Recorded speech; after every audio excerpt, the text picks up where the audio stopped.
Aminkan doa 10 malam terakhir Ramadan. Bismillahirrahmanirrahim. Ya Allah, berkatilah kami pada 10 malam terakhir Ramadan ini ya Allah.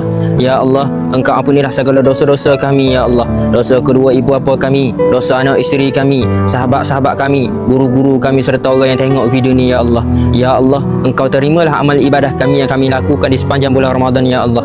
Ya Allah, Engkau rezekikan kepada kami untuk bertemu pada malam Lailatul Qadar ya Allah. Ya Allah, Engkau berikanlah kekuatan dan kesihatan yang baik kepada kami untuk kami melaksanakan ibadah di sepanjang bulan Ramadan ini ya Allah. Ya Allah, Engkau berikanlah kekuatan dan kesihatan yang baik kepada kami ya Allah untuk kami melakukan ibadah kepadamu di saki-baki Ramadan yang ada ini ya Allah. Ya Allah, jangan Engkau biarkan kami terus berada di dalam kemaksiatan ya Allah. Ya Allah, jangan Engkau biarkan kami terus berada di dalam kelalaian ya Allah. Ya Allah, jangan Engkau biarkan kami terus lalai dengan dunia ya Allah. Ya Allah, Engkau perkenankanlah setiap doa dan permintaan kami ini ya Allah sebagai bentuk kerinduan dan pengharapan kami kepadamu ya Allah. Amin amin ya rabbal alamin.